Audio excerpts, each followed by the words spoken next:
आज से 32 साल पहले भारत में एक कमजोर सियासी हुकूमत ने वो कुछ करके दिखाया जो इससे पहले ताकतवर हुकूमतें भी नहीं कर सकी। एक चाय वाले का मुकाबला नहीं कर सकते, हम पढ़ी लिखी अवाम चाय वाले का मुकाबला नहीं कर सकते। क्यों करेंगे? क्योंकि हमारा अंदर का जमीन मर गया हुआ है। आपके पड़ोस में लाहौर से 150 किलोमीटर के फासले पे दुनिया ही अलग है। दुनिया ही अलग है। $600 बिलियन उनका, 600 बिलियन उनका नेटवर्क, उनका फॉरेन एक्सचेंज 600 बिलियन। चंद्रयान पे जा चुके हैं, अदित्य 1 उन्होंने छोड़ दिया है। वहां से इंडियन इंस्टीट्यूट ऑफ टेक्नोलॉजी से बच्चा पढ़ के निकलता है, उस यहाँ पे आप वर्ल्ड बैंक का हेड बन जाता है। चाय वाले ने आज अपने मुल्क को कहां से कहां पहुंचा दिया कि हम नहीं उसका मुकाबला कर सकते, हम बाई वालों से मुकाबला नहीं कर सकते। पाकिस्तान को बाई आप कह सकते हैं कि एक ऐसे कोने में ढकेला जा रहा है कि जहां से पाकिस्तान को बिल्कुल आइसोलेट करके सेपरेट किया जा रहा है इंटरनेशनल कम्युनिटी से। आज से 32 साल पहले भारत को पाकिस्तान से कई गुना ज्यादा और गंभीर माशी चैलेंजेस का सामना था, मगर भारत में इन माशी मुश्किलात से छुटकारा हासिल करने और माशी इस्लाहात के लिए ना चार्टर ऑफ इकोनॉमी की जरूरत पड़ी, ना ही वहां तवील अरसे के लिए कोई टेक्नोक्रेट हुकूमत लाने की ख्वाहिश पैदा हुई। बात यह है कि जो महंगाई है, जो मुश्किल सूरत हाल है, जो जिंदगियां हैं, वो मजीद मुश्किल से मुश्किल तरीन होती जा रही है। गैस की प्राइसेस, बिजली की प्राइसेस, खाने पीने की अशिया की प्राइसेस, यानी जिस चीज की भी आप बात कर लें वो यही चल रहा है। और कहा जाता है जी IMF, ये कि 1991 के में भारत ने IMF से आखिरी बार मुआहदा किया और इसके बाद दोबारा कभी IMF से कर्ज नहीं लिया, मगर हम आज भी IMF के पीछे भाग रहे हैं। इंडिया की जो कौम है और जो हुकूमत है उनका आपस में एक जोड़ है। हमारे यहाँ पाकिस्तान में ये हालत है कि हुकूमतों को कुछ चाह रही है, अवाम कुछ चाह रही है, जिसकी वजह से इसका असर पूरी दुनिया में हम पड़ रहा है। तो जिसकी वजह से आज पाकिस्तान की जो हमारे लिए बैड लगे कि जो इंटरनेशनल लेवल पे हमारी जो वैल्यू थी, जो इज्जत थी, वो दिन ब दिन कमज़ोर हो रही है। नमस्कार, जय हिंद दोस्तों।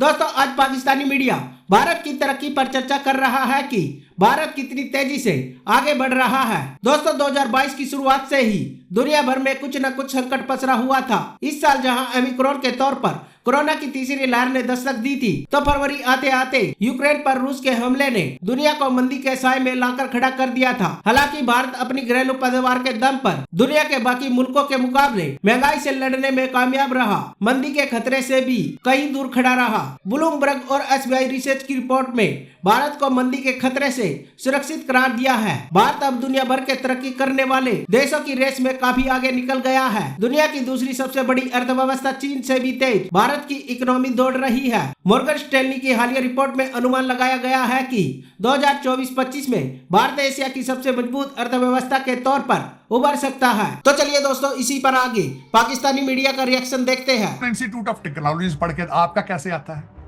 डंकियों से आता है। आपने डायस्पोरा के ऊपर इन्वेस्टमेंट क्या करते हैं? यहाँ पे ज्यादातर डायस्पोरा मैट्रिक पास नहीं है पाकिस्तान का, बॉर्डर क्रॉस करके आते हैं 50-50 लाख एजेंटों को देके।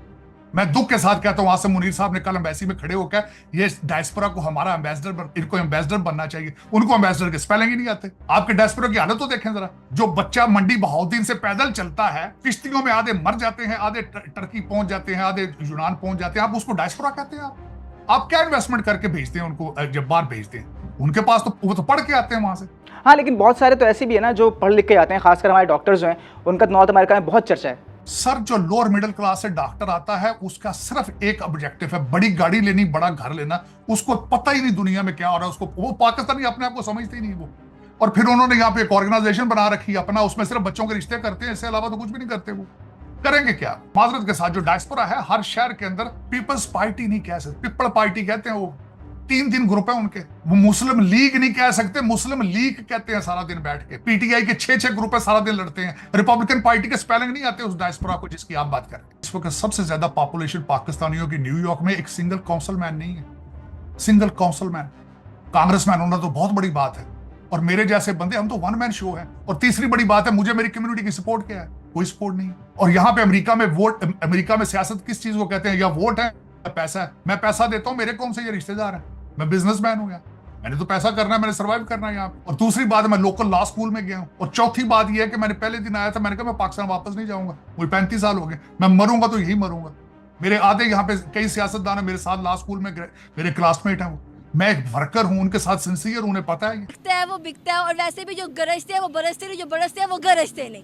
हमारी जो अब क्या पता इस वक्त मैं ये बोलूँ तो डाला आ जाए, कोई मसला नहीं है। हाई कोर्ट के सामने एक वकील हूँ, डट के नहीं बोलूँगी, डट के बोलूँगी कि पाकिस्तान के हक में जिसने भी आवाज़ उठाई है, जिसने भी आवाज़, उसको यहाँ तो वीगो डाले में फेंक दिया जाता है, या उसको मरवा दिया जाता है, या उसको नामुमकिन जगह पे फेंक दिया जाता है कि ये ना तो आवाज़ उठाएं। ये बताएं, हमारी बॉर्डर कंट्रीज से नहीं बनती, बहुत से ऐसे ममालिक है जिससे हमारी नहीं बनती, क्या कभी हमने उनको काउंटर किया?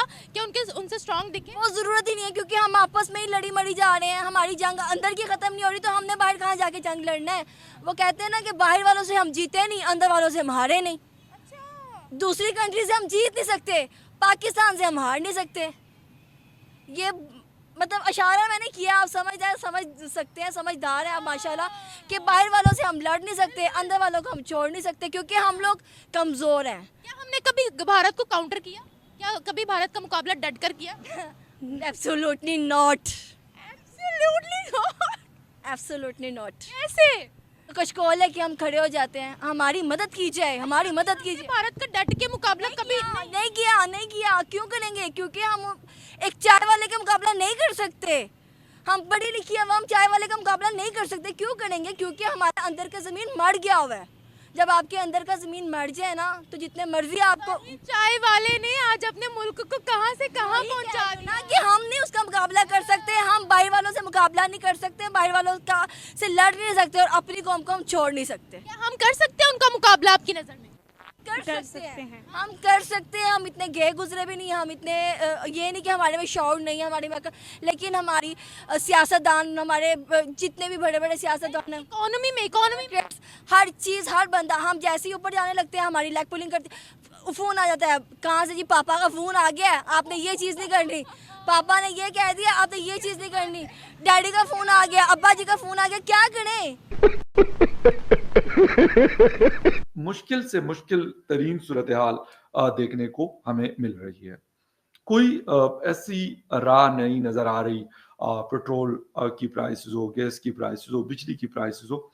यकीन करें, आज मैं बिल देख रहा था घर का, और जो कम से कम यूनिट था, जो मिनिमम प्राइस है यूनिट की, दैट वाज 36 रुपीस, और आगे वाले जो यूनिट थे that was 42 rupees per unit.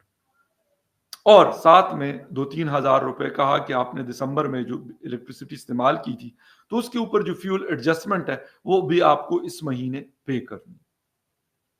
यानी ऐसा ड्रामा शायद ही दुनिया के किसी भी मुल्क के अंदर होता हो जो मेरे मुल्क पाकिस्तान में होता है, और जो हम सबके साथ, यानी मैं भी उसमें शामिल हूँ और बाकी जनता भी उसमें शामिल है, हम सबके साथ जो कुछ होता है वो गालिबन बिल्कुल एक अलग दुनिया है शायद हमारी, इसीलिए हमारे साथ ये होता है।